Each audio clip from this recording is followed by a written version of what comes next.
And welcome everyone to another episode of Inside CKP. I am your host, Jeremy Como. Today we have a return guest, Mr. Mike Wyant Jr., and it's a Yellow. special occasion. He's here to launch his latest book, and we'll be talking about that. But before that, let's go ahead and pay the bills. This show is brought to you by Chris Kennedy Publishing. And you can go to Chris Kennedy Publishing. Well, let's show you where you can go. Uh, ChrisKennedyPublishing.com for all of your sci-fi, military sci-fi, fantasy, audio. Any kind of book you want, except I don't know what they don't do. You could do alternate history. They have some I'm trying to think. books. Yeah, all kinds of stuff. And also, one thing that Casey Ezel pointed out to me last week was that if you sign up for the newsletter, you can become one of their pre-readers and get, the jump on new books and things like that. Not only that, but you get free stories, free books when you sign up for the newsletter, and that goes for all the authors that you're into. If there's an author that you like, and they have a website, they probably have a newsletter. Sign up for their newsletter, and you can get free stuff. Plus, you get all the news way ahead of anybody else. Because if you're waiting on Facebook to show you everything, you might miss a few things. In addition to that, go ahead to support this show and Chris Kennedy Publishing. Go to the Patreon, as well as go buy some books. This is the Amazon link, but if you search Chris Kennedy Publishing on Amazon, you can find them there. And that's the end of the bills. So, Mike, if you would, let's go ahead and promote where people can find you online. All right, sounds good. Sorry, my mom is trying to figure out how to get in. Well, no, that's important. That's important. Get her on. Yep, gotta have my mom in there. Yeah. Do you want to go through the list, or do you want me just to rattle it off? Oh, just rattle it off, and I'll pull it up. Well, the quickest one's probably my website. It's MikeWyantJr.com. Yeah, that's me. It's updated about as regularly as the books come out lately. So once a month, there's just a big push and a reskin and everything there. Other than that, Facebook, Instagram, Twitter. Facebook, yeah, Instagram and Twitter. Twitter's the one I'm on the most. So if you just want to see me randomly posting stuff, Twitter's probably the one to grab me on. Okay. Also, do you have a newsletter? I do. It's tiny at the moment. You can subscribe to it on my website. It's right below the header image on the website. So that last bottom part, subscribe to the Anisian Convergence newsletter. Right underneath that to sign up for.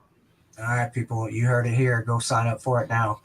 Do you also have a Patreon or? Yes, I do. I have a Patreon. It's Mike Wyant Jr. as well. And I was just setting you up. I knew you had one. Yeah. I was like, I'm forgetting one of them. Which one am I forgetting? Oh, the one that actually makes me money. That's yeah. And you can also, of course, find all of his books on Amazon. There you go. You can also just search Mike Wyant Jr. Now all the plugs are out of the way. So welcome back. You're technically an OG of the podcast. You are in episode 2.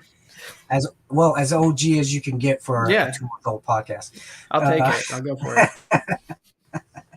I'm getting rid of this cat. There you go. People love cats. Leave them.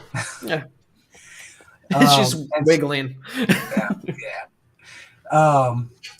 In fact, you're the first solo act to be a return guest on the show. We've had some return guests, but they've been ensemble.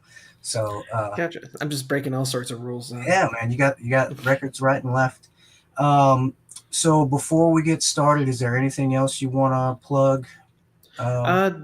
Yes, Storyteller Series podcast, which I'm the editor of. We released a new episode today by Elise Stevens called Untrained Luck. It's the full cast audio treatment of her Writers of the Future winning story, and it's a fantastic story, and the actors really knocked it out of the park on this one. So it's about an hour long. Go ahead, listen to it. It's free. Why not, right? And enjoy some full cast audio.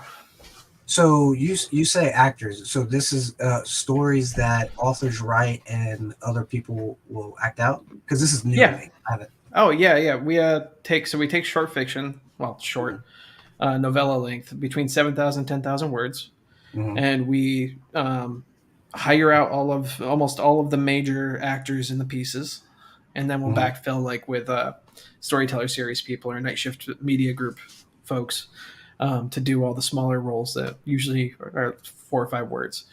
But we hire narrators, we hire actors for main roles, and we put it all together, splice it together, and come up with an entire full cast audiobook. Okay. So um, we're gonna I'm gonna kind of run down what we're gonna be doing for the episode, because this is different than the last one. Although you did have a release come out the last book, but this is specifically for your Yeah. newest release today. Congratulations. Thank you. Uh, we're gonna be talking about Mike, reintroducing Mike to people who haven't seen the last episode. If you haven't seen the last episode, go check it out. Um, so we'll talk a little bit about who you are and where you come from, how you came to writing, how you came to write this book.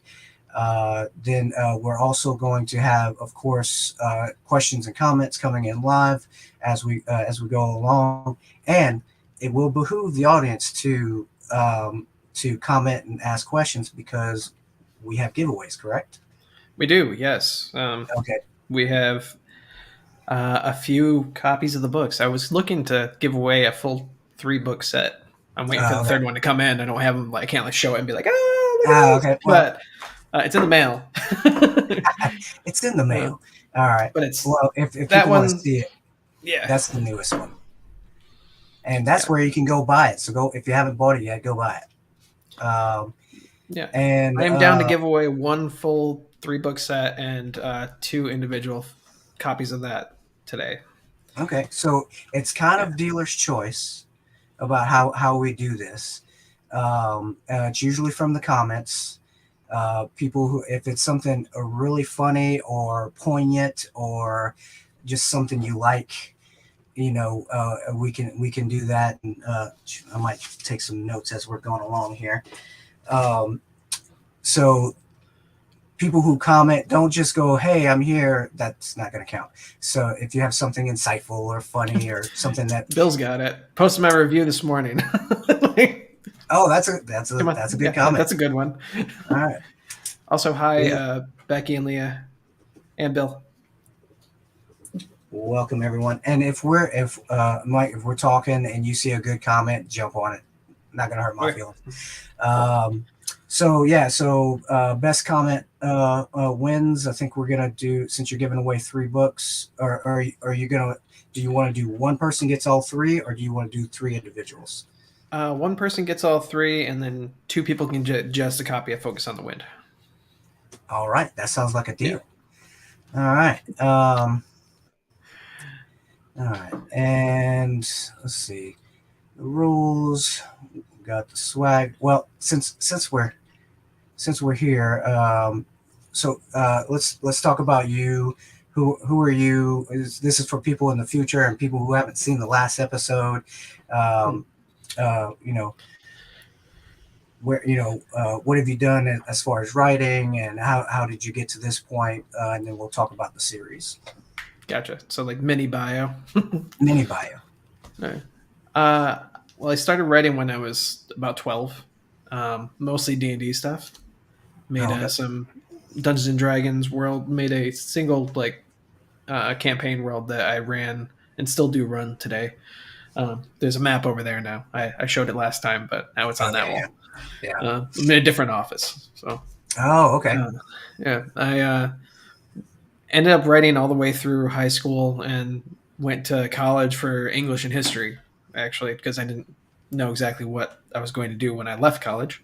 Hmm. So I might as well enjoy what I'm doing at the time. Oh, hi, Kevin. Hi, Jamie. And Jamie's right. It is the best campaign world. Jamie is a college friend who has been playing in that world since the early 2000s. Okay. After college, though, I stopped writing for a decent chunk of course, you're right, Jamie.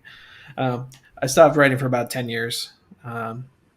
Went into, hi mom, Oh, she went made it. into, went into IT for a while, Mhm. about 10 years, ended up in California. Then we decided to just stop doing that, to break away from that type Mhm. of lifestyle and come back here. I had a bucket list item that I wanted to write a book, so I did. That's up over there, which is no longer for sale. It's the Oh, weird title one, Immortal. oh, yeah. Um, that one's been rewritten entirely, and it's actually currently a Patreon giveaway. If you subscribe, I think at the $5 level, every week a new chapter drops for that. Oh, cool. Just as a callback. The problem is, once I wrote that book, though, I went back and I started doing like IT work and stuff again, and I could not get books out of my head after that. So then I kept trying to figure out how to write, and a few years later, I had a mental breakdown. And then after the mental breakdown, I was like, I have more time, and decided to start writing again with the support of my wife. And all of the rest of the books kind of came out after that. So Last Bid for Dying Earth, Fallen Hunter, Focus on the Wind. The other three Mavis books that I've written, those are the D&D campaign world books, the fantasy books. All of those have been written since 2016.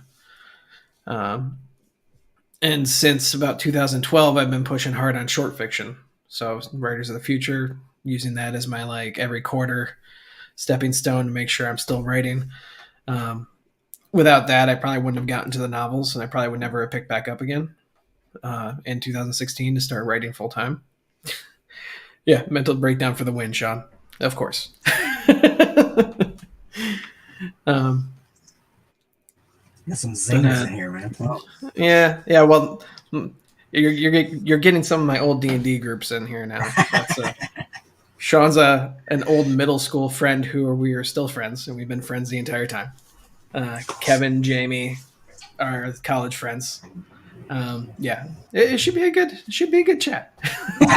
I can see it. Yeah, it's gonna be fun.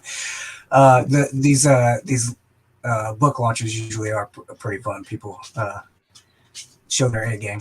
Yeah. So more about you. Well, speaking of what y'all did, we Marisa and I, my wife Marisa Wolf, and I have done a similar thing to where we got tired of the big city rat race thing, and so when COVID hits, we sold the house. I am coming to you live from an undisclosed location in Connecticut in an RV, and so we're in the middle of nowhere too. So you live in the middle of nowhere. Yeah, I can actually so, show a video of it. I moved my office. We did a bunch of renovations recently, which like stopped Sunday. So I built a 16 by 20 foot deck with my father-in-law and my nephew Caden, and that thing's going to be here long after I'm dead.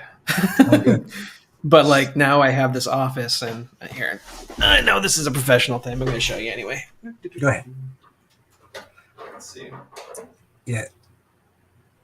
That's oh yeah. Backyard. Not bad. Yeah, I'm pretty happy with it right now. But yeah, did the same thing. There's a piece that comes from being out away from everything. Yeah. Now that I'm all crooked. No, you're fine. You're fine. The no, don't get me wrong. There's a trade off because you don't know. Where everything, like especially with me, because we travel, you don't know where everything is.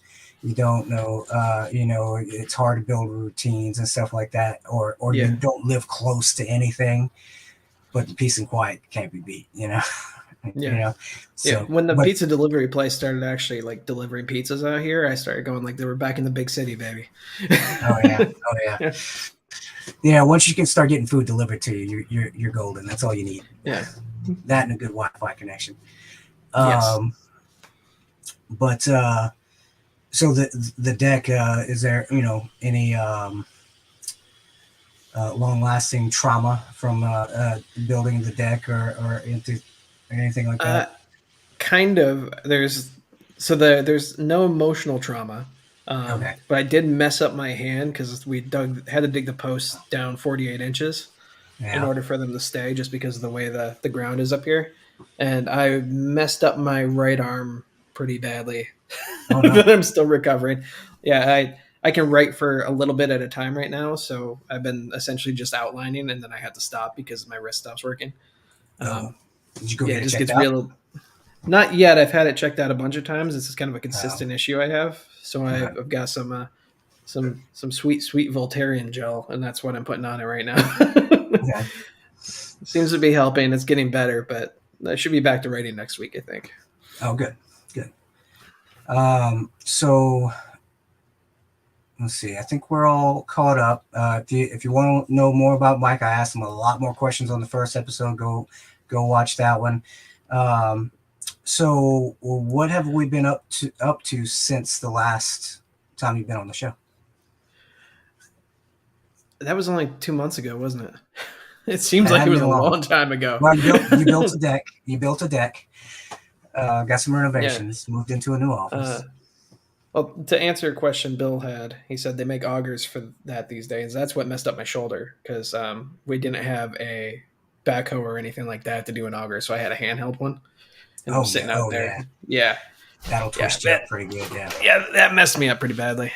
Um, but the what have I been up to otherwise? Mostly marketing and trying to figure out how to do this book selling thing. Mm-hmm. Um, there's a lot more to it than I was expecting. A lot more Yeah. focus. Um, and the first month after we did this and I launched the first book, that one was okay. I was able to get the rest of book 4 done, got that all edited and handed in to Chris Kennedy. Mm-hmm. So that was a load off. But then immediately after that, a lot of personal stuff started happening. We had a cancer in my wife's family, uh, and a that kind of sped up a bunch of plans we had, which ended up just meaning it's been a steamroll for the past 5 weeks, and it just ended on Monday. Oh wow. So yeah, just in time for the book launch on Friday. So Oh this week wow. has been like full on catch up, just trying to like make sure that I'm ready to launch a book on Friday. Yeah. Yeah. Well, and y'all are on a fast pace to launch your series because your books Yeah, have come out pretty quickly. yeah, they've been originally. I thought they were all the end of the week, but then it seems like the first one got moved up, I believe, a month, and then it was almost exactly 4 weeks from that the second one came out, and then now it's 4 weeks from the second one to the third one. I think there's 5 weeks in between this one and the next. But yeah, it's rapid release, and then everybody's got to wait for me to finish writing 5, and then that'll be Yeah. released when that one's ready. Uh, so you're kind of already answered one of my questions. So you said you turned in book 4. Yep, book 4 is Is it in as of 2 weeks ago. okay? Yeah, All so right. it's in set, and I settle on the cover art suggestion. So we'll see if that happens. If it does, it's gonna be really cool. Cool. Cool. So speaking of cover art, do you have out of your 3 books that are out now? And I should have made a banner with all 3 on the same. So this is your Yeah, that's my first book. last bit, and I'm going to ask you to talk a little bit more about these later. And your second cover, and the Mhm. reason we're all here today, focus on win. Which cover do you like best so far?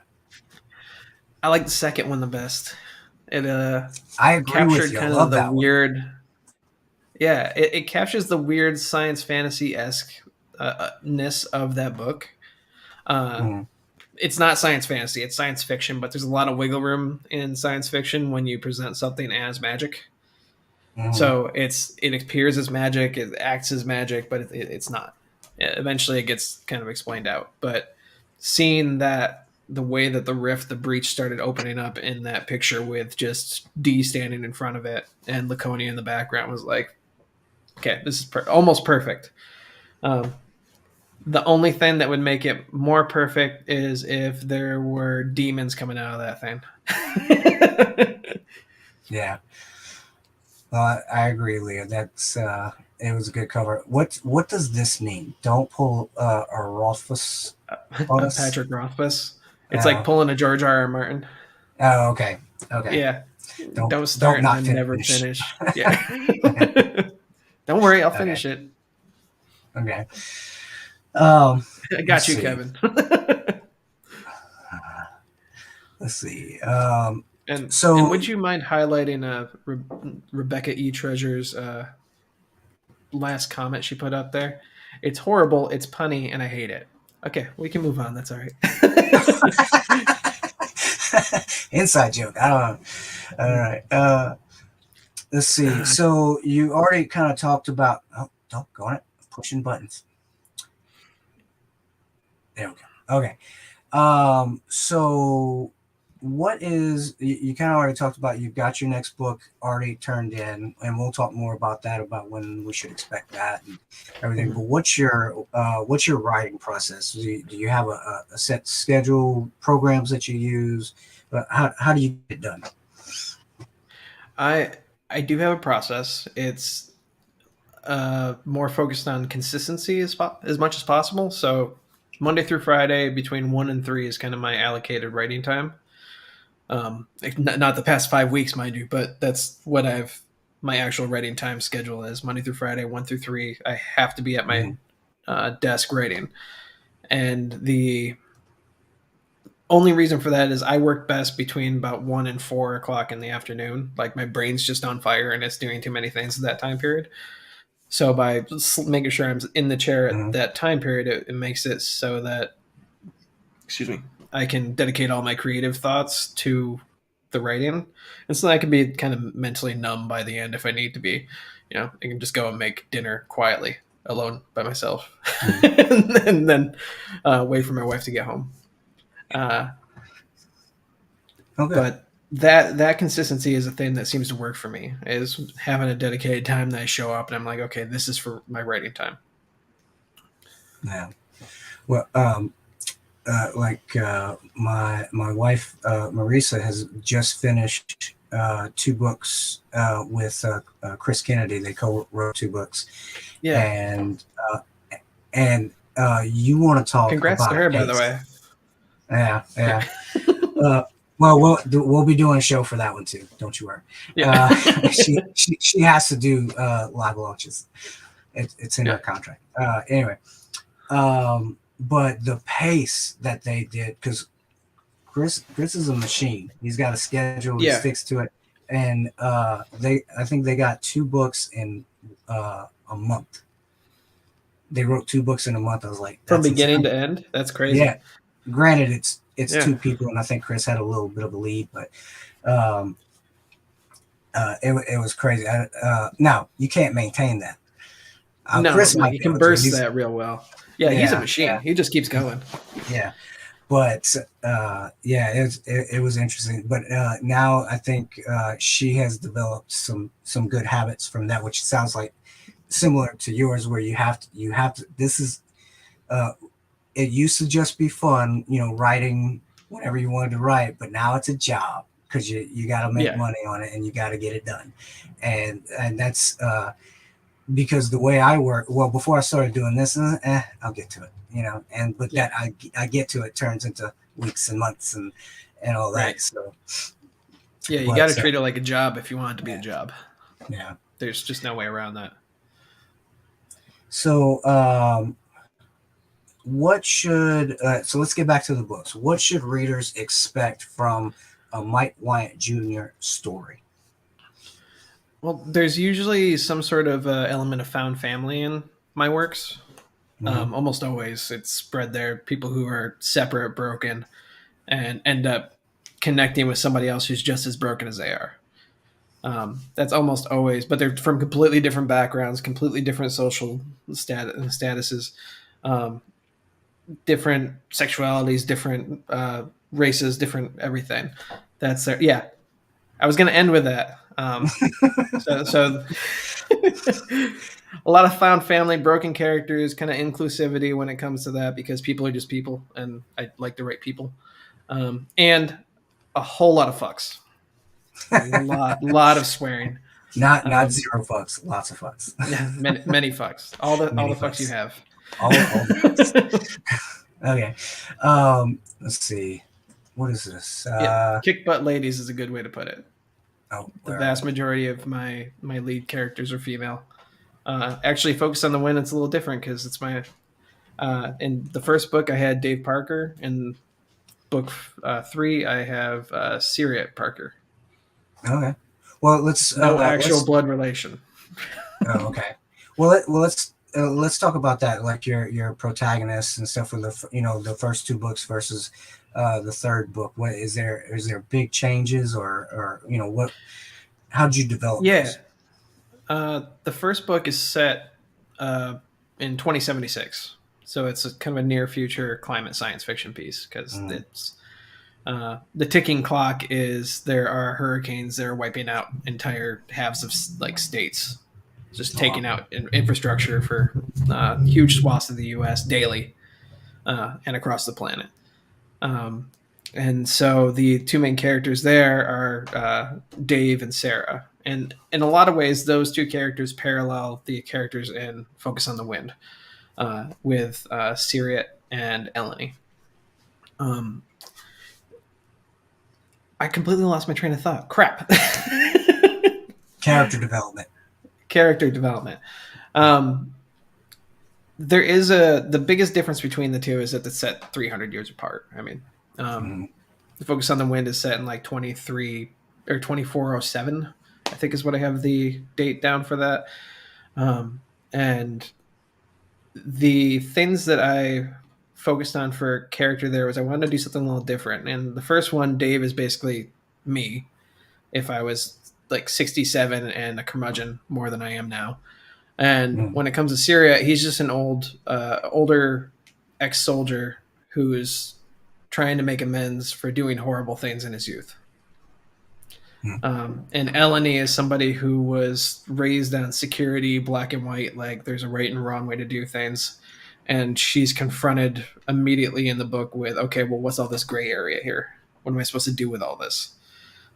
And most of their development came around from them trying to manage that, and Syria trying to reconcile this rampant violence that's happening around with him with a promise that he made to his old best friend, that he would never kill anybody again and he'd never hurt anybody again. Those were the two starting points for each of those characters. Drastically different from what I did with Dave and Sarah. Sarah's just a survivor, and Dave is burnt and ready to give up when he finds something he has that's worth living for. Yeah. The entire comment thread is full of puns now. Let's see. Mm-hmm. Let's see. Oddly Is specific any, driving directions around central New York. Yeah, there's a reason for that. Yeah. I mean, Dave's house is just at Sean's house. If you follow the directions, you'll drive right into his driveway. I mean, I'm giving all your friends screen time here. Huh? mm-hmm. But so how it's a series. So how do all the different books, since they're set so far apart, how Yeah. do all the books tie in together? Book 1, the connection comes kind of from the epilogue. At the end of book 1, there's a scene where somebody is doing something. And that's the thing that ties book 1 to the rest of the series. Okay. So, for folks who haven't read book 1, usually I'd be like, oh, well, if you're here, you've definitely read book 1, but they're releasing so damn fast that there's a chance people haven't yet. But that last scene in Last Bid for a Dying Earth is the thing that connects the rest of the books together. So Fallen Hunter and Focus on the Wind, they're only connected by universe and time frame. So the first third of Fallen Hunter happens 2 years before Focus on the Wind. And then the last chunk of it that's all kind of rushed together and put together and happens in seemingly like a stream of consciousness, that happens at the same time as Focus on the Wind. Okay. So that's the same time, same galaxy, same universe, opposite sides of the galaxy, though. Oh, so Focus okay. on the Wind is over here, and Fallen Hunter's happening not opposite, but like in a different quadrant, 150 light years away or something like that. Or I can't remember where I put Laconia, so I'm blanking on how far away it is. I have a map someplace. That's the benefit of using blank drives and not FTL, is I don't actually have to keep that math in my head. Okay. So let's. To connect it. So they are all seemingly disconnected. You can start with any of the books at any time, but the next one, Fallen Hunter, Focus on the Wind, they connect. They jam right into each other, and they everybody who survives those two books is in book 4. So you're saying you should go buy all the previous books before you read book 4? Yes. Wink, read wink. all of the 3 books before you get to book 4. Yes. All right. So go buy the books. There you go. At least Fallen Hunter and Focus on the Wind, and then you have to read Last Bid for Dying Earth before book 5. Or you'll be very confused and angry at me. Yeah. Well, so let's. So we've talked a lot about the series and the first couple books. So let's talk about the reason why we're here. Focus on the Wind. Where does that title come from? It's an interesting Focus on the title. Wind. It's when I was coming up with this idea of FTL and blank drives, and what I ended up doing to blank drives to make it kind of act like FTL. I was sitting there, and everybody always focuses on the imagery, but whenever you watch a movie where some sort of faster than light travel happens, they always put the sound with the visuals just to make it sound kind of like neat. And in my head, I went, well, what if that's not like creative choice? What if there's actually a sound? And what if it just sounds like wind blowing by? Because that would be really disconcerting if you're in space. If you're in space and you hear wind, you don't want to hear wind in space unless it's coming from a vent right above your head. You don't want that sound ever. And so Focus on the Wind is a phrase that Syriot's old friend used to use to try to calm him down. Just like, relax, man. Just focus on the wind going by, breathe, and it'll be fine. Oh, cool. And so the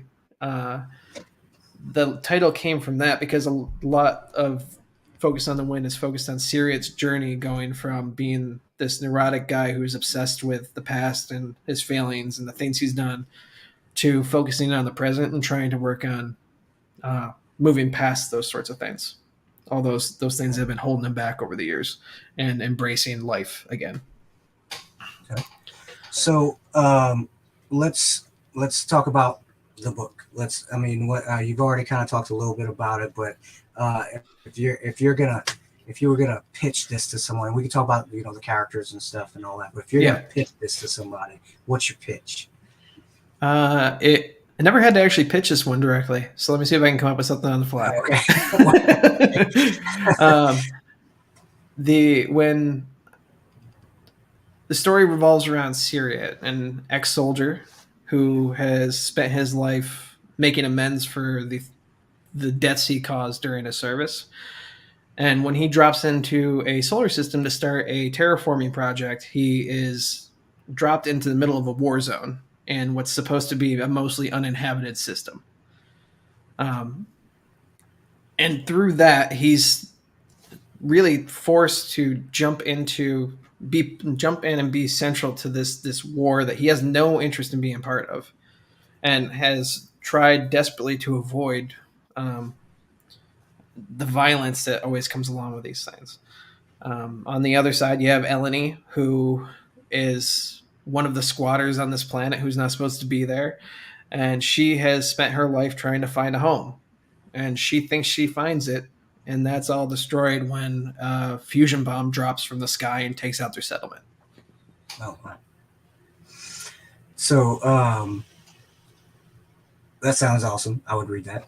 I will read that. But how would you describe your your main character, your protagonist.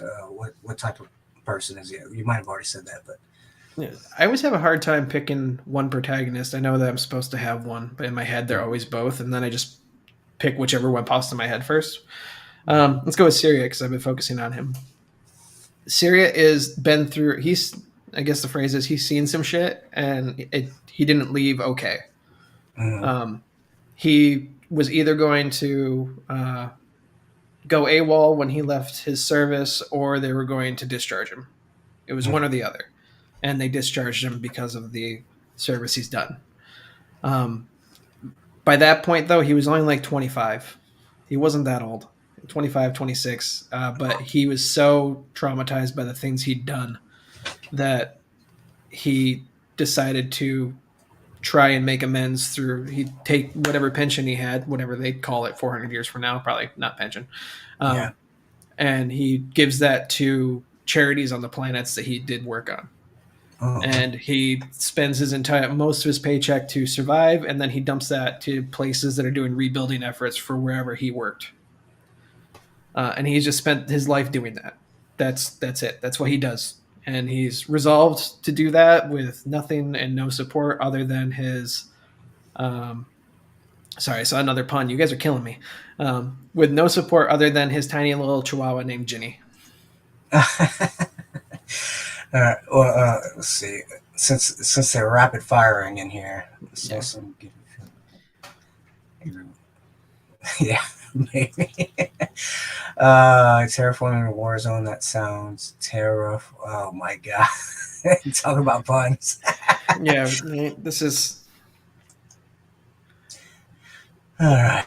Okay. Yeah. So you said you don't like just one protagonist. So who Right. are some of your other characters?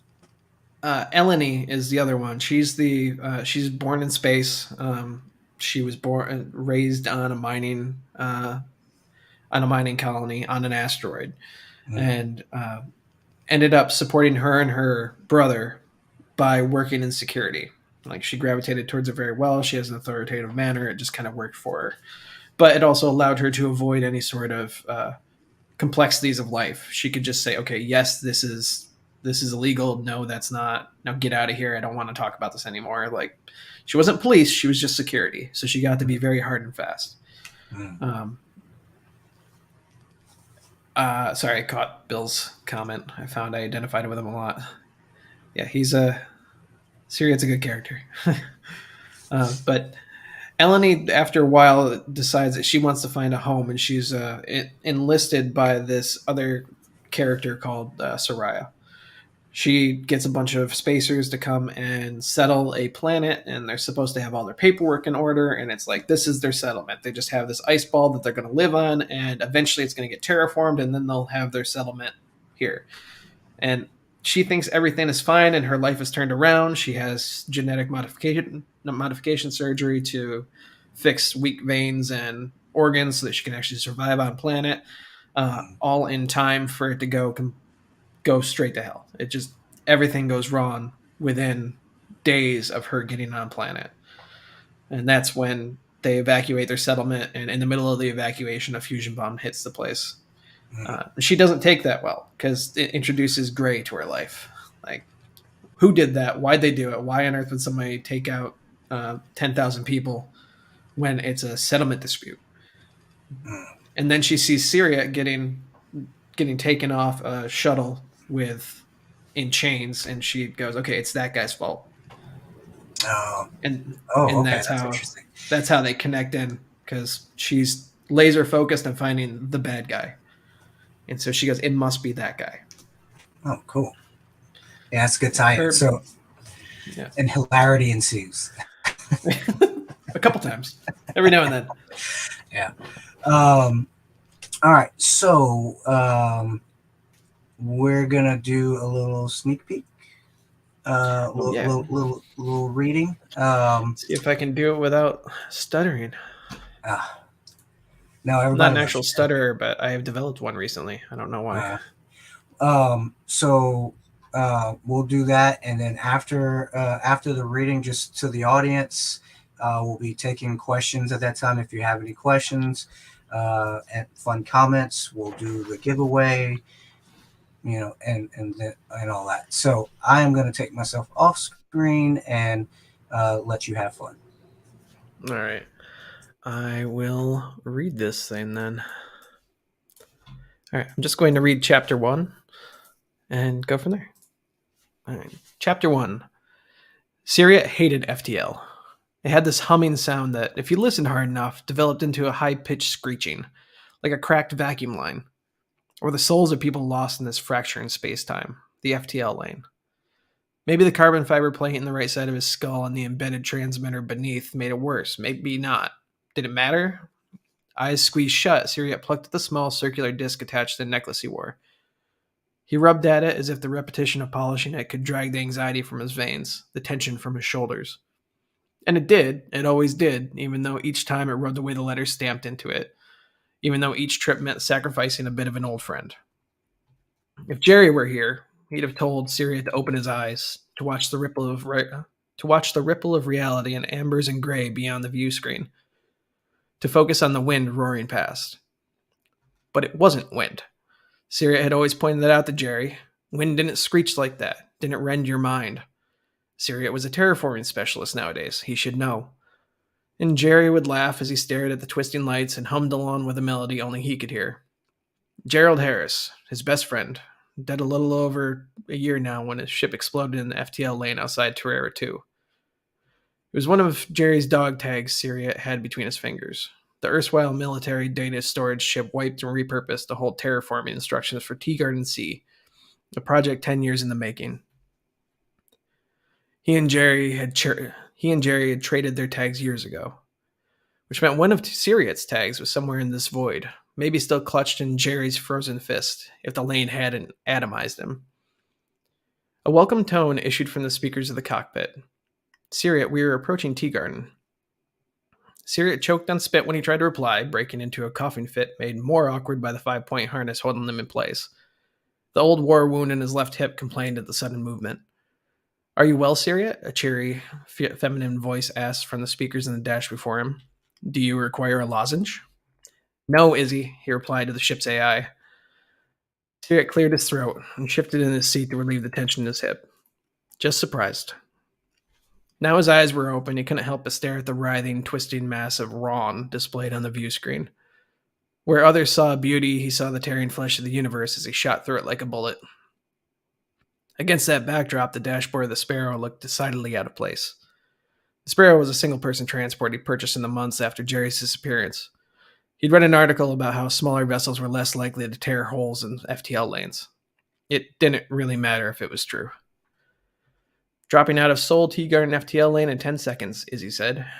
Syriot squeezed the disc between his fingers. Acknowledged. Exiting in 3, Izzy said. 2, 1. Syriot dropped out of FTL and into a war zone. Izzy, what's going on? Syriot cried out as the comm station flashed to life. Proximity alarms went off, red light rippling through the tiny cabin. The deep void of space served as a backdrop to dozens of small ships spinning amongst themselves, hulls flashing crimson in the dim light of the red dwarf in the distance. Artificial amber lines spread from each on the window display, flickering and changing as Izzy tried and failed to apply flight path tracking to them. Luckily, he didn't need her assessment to know their focus wasn't on him. Farther off, Syriot made out Gatewood, the only populated planet in the system, a blue-green marble partially lit in the ruddy light of the solar system's star. Beyond it, Teagarden C floated, white and pristine, a planet-sized snowball waiting for purpose, for development. Which made it all the more confusing why there were ships visibly exiting its atmosphere to join the fight between the two worlds. Multiple incoming transmissions, Izzy said. From who? Whatever Izzy said in response was lost in a static shockwave that followed. 3 small fighters exploded less than a kilometer from him. Brief flashes followed by scattered diamonds of shrapnel fanning away from the point of impact and toward the Sparrow. Syriot cursed and kicked the pedal near his left foot. The flight stick extended from the dashboard. He grabbed it and yanked. The dual engines a dozen feet behind him roared, rattling the interior bolts of the ship. On the dash, the inertial suppressor lights flashed from green to yellow as Syriot spun the Sparrow around to avoid debris hurtling toward him at several hundred kilometers an hour. He pulled the sparrow to what he considered up as the cloud of daggers expanded into a massive arc of death. Even with the inertial suppressors, it felt like a tank pressed into his chest. Each breath became a struggle. But breathing was going to be a lot harder if that shrapnel perforated the hull. Inertial suppressors require venting, as he said as the dash light went red. You have 10 seconds until shut up, Syriot hissed, counting down the 10 seconds before he ended up splattered against the seat from the G-forces when the suppressors gave out. At times like this, he wished he had his old F-268 fighter back. Those had a good 60 seconds of high G before they needed venting. Not like the ones in the Sparrow. These were consumer grade, meant only for coming in and out of FTL lanes. They didn't have longevity. Hell, they were meant to be vented in atmosphere for Christ's sake. You'd have to dump the emergency plasma dampeners just to keep the ship from cooking him alive. Sweat streaked across his forehead and down his cheeks from the pressure leaking around the suppressors. He counted to 9 and leveled out the ship, decelerating as quickly as he could. The suppressors gave out with a harsh whine, his body whipping toward the dash as the Sparrow slowed to a steady acceleration. Carbon fiber's skull notwithstanding, if he hadn't been wearing his harness, it likely would have killed him. As it was, his head swam from the change. His body hurt as if he'd been hit by a truck. That being enough, Syriot tapped the digital display beneath the inertial suppressor indicator so it could vent the excess energy, now converted to superheated plasma into the void. But it wasn't. Alarms screeched, the popcorn popping sound of shrapnel ripping through steel. A second louder tearing sound rattled through the Sparrow. The engine hum spiked, going from a dull vibration to a high-pitched screech before shutting down with a low, fizzling echo. The lights on the dash winked out, the view screen powering off with a flash, leaving him encased in its tiny, silent tomb. Everything went black besides a few small lights scattered around the cockpit. Syriot cursed and rubbed Jerry's dog tag to keep his heart steady. But in the now blank glass before him, someone he didn't recognize stared back. Someone with haunted eyes set deep in a pale, thin face with more forehead than hair. An ache filled his veins. The expression in those eyes made him search the console for some signs of life. If there was power, the auxiliary would kick on shortly. If the engines were blown, he'd have to rely on the mechanical oxygen tank underneath his seat. Should have worn a helmet. The thought rose to the surface just in time for him to crush it beneath his heel. Never again. Izzy, are you there? Nothing. That wasn't good. Izzy was tied into emergency systems. If she was offline, all power was down. Auxiliary wasn't going to kick in then. The Sparrow was dead in the water, in the middle of a battlefield. Cursing with every ounce of his being, Syriot popped open a panel on the right side of the cabin and kicked down his emergency distress signal. There was nothing to do now but wait and hope no one was trigger happy enough to take out an immobilized ship, broadcasting an Earth Terraforming League, ETL, distress signal. With a deep sigh, Syriot plopped his head against the hard headrest behind him. I hate space travel. That's it. Oh, man, my butt's gripping the seat. Yep. That's how it starts. Shit. Yeah, that's chapter 1. All right. Well, that sounds like a good beginning. I got all tight listening to that. Yep. That was good. All right. Don't hate me. What's BSG? Battlestar Galactica. Okay, that makes sense. Okay. All right. So now's the time, audience. If you have questions, ask your questions. Let's see, Jamie. I love that concept of the action meant to soothe him, wearing away the symbol of friendship.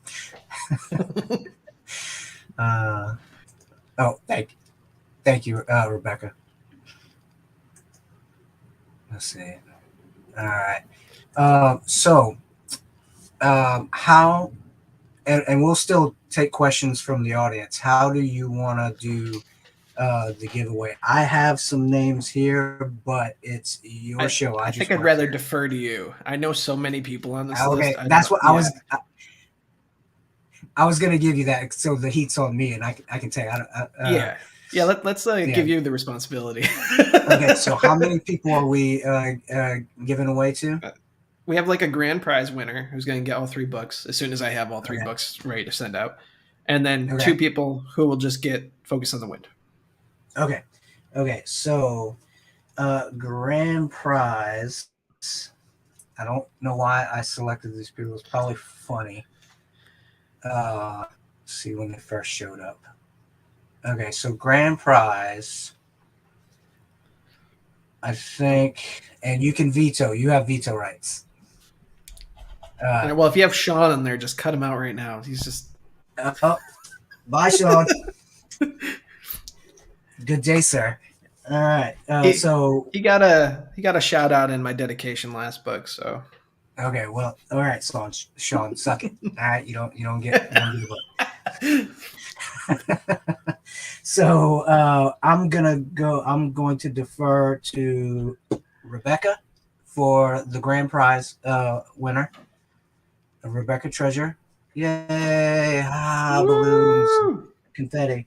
Next, for a solo book, Jamie Kern. Yeah, Jamie. For the solo book, and then for the last one, Bill Smith. All right. That works for me. That sounds good. All right. Okay. So we're gonna, I guess, contact you guys somehow and get those out to you. Yeah, You're I've welcome, got Bill. Becky and Jamie. I can contact them and take care of that. But Bill, I do not have your contact info. All right. We'll figure that out, Bill. We'll contact you on Facebook or what have you. Awesome. Okay. Sorry, Sean. So well, and if you don't like it, come find me. You know, I'm in the middle of nowhere. Good luck. Yeah, good luck. No, but I appreciate everybody being on the show, making comments. You're as much a part of the show as anything. So, what is this? Disagree. Wait, hard disagree. My puns, Mike, because I'm funny. I smile because you enjoy them so much, Becky. All right. Well, awesome, Bill. Sounds great. All right, cool. So before we go anywhere, let's one last time, the reason why we're all here. Focus on the win. If you haven't bought it, go buy it. It sounds like an awesome book. I'm gonna read it eventually, but I gotta read the first two first. You can read this one first if you need to. That's totally okay. Yeah, some stuff is going to make a lot more sense. There's a bunch of references between the two books, and regardless of which order you read it, you're going to go a lot. But remember, you have to read all three before book 4. Yes. Right? Yes. Right. All right. And book 4 is in to the editors, I'm assuming. Yeah, and I believe I was told today that it is coming out September 9th. September 9th, I believe. Okay. So about 5 weeks this time. About 5 weeks. Okay. So everybody keep an eye on it. In fact, go buy the whole series now so that you have it read by the time that one comes out. You only have 5 weeks to read 3 books. Any chance these coming out in audio? You broke up a bit there. I only got like every third word. Couldn't quite make that one work.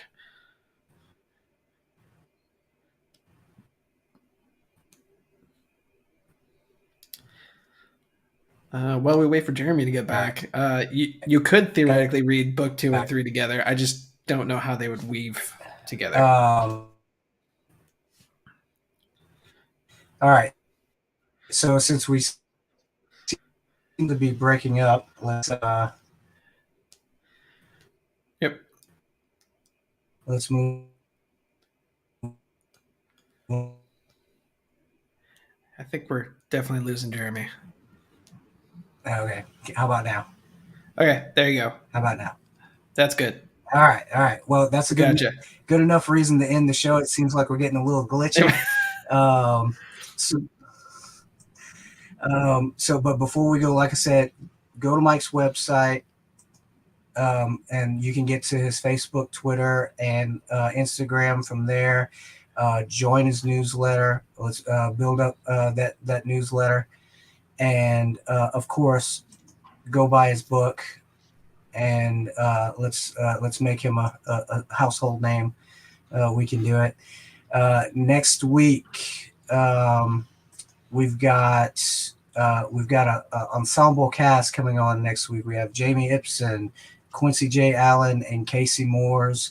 They're coming in to talk about anthologies, shared universes, and working together as authors in these shared universes, and what all the planning and all that is entailed in that. Um, if you haven't watched it, released this past Wednesday, is the latest episode of the Hit World Valkyrie series featuring Melissa Olthoff. This is a series of videos leading up to the release of the Valkyrie Initiative in September, I believe, September 16th. And we'll most likely be doing a live launch of that. We'll be doing a video every other week leading up to it. And with that launch, it'll probably be an ensemble cast. And one last time before we leave, let's go ahead and plug everything you want to plug, Mike. I think the big thing I want to plug is go ahead and buy the books. Buy the books and review the books. Reviews are the lifeblood of any author, anyone you like, not just me. Not that that might be presumptuous, but yeah, not only that, if you really like particular authors or publishers or what have you, join their newsletters. You'll get all kinds of information there. Let's see, some parting. Can we read this one? Just barely keeping up with these release schedules. Yeah, it's Chris Kennedy does crazy. Yeah, he's not screwing around. That's for sure. No. And yes, Mel, it's been very hard not swearing at all of you. Well, we got all of our fucks out early. Yeah, we did. All at once. Just threw them down. Yeah, we got it out of our system. Okay, so with that, let's not forget your storyteller episode. Yes. New episode today. Yeah. And any parting words of wisdom before we go? Oh, you know what? Put a pin in that. I'll let you think about it. We got to promote the reason I'm here, and that's Chris Kennedy Publishing. You can get this book, this series, along with many other military science fiction, horror, fantasy, even a little bit of romance. Not a whole lot of romance. Some how-to books. I mean, you name it. They've got it over there, and they're just getting bigger. We're going international. We're in German now. We're going to Spanish. And like I said, join the newsletter. That's how you're going to get information. If you're just waiting for it to hop up on social media, you might miss something. So go there, like it. And to plug myself, if you're watching this video, you know somebody who's into books, tell them to come subscribe, so they don't miss an episode, and so they can see book launches like this. So with that, Mike, any parting words of wisdom, or we're just gonna say adieu? I was trying to come up with something, but I would think what I'll do is I'll leave the title for book 4 in people's heads. The awesome. Title for book 4 is called The Futility of Intent. Ooh. So when you're reading book 3, remember that's what's coming up, and keep that in mind. Okay. Well, Mike, I really appreciate you coming back on and choosing us to do your book launch Thanks party. For having me. Oh no, you anytime. Come back anytime. We'll be glad to have you, in 5 weeks if you want to come back on. Yeah, I mean that sounds pretty good to me. I mean, maybe we'll just do this again then. All right, cool. No, but I really appreciate you coming on. You're officially an OG from episode 2. We're now on episode 10 episodes later. Yeah. Just keep coming back. Just keep on coming back. You're always welcome. But I really appreciate you coming on. And with that, I say good night to everyone, and thank you all for watching and being a part of this, and we will see you next time. Thank you, everybody, and I'll keep an eye out for your stuff, Bill.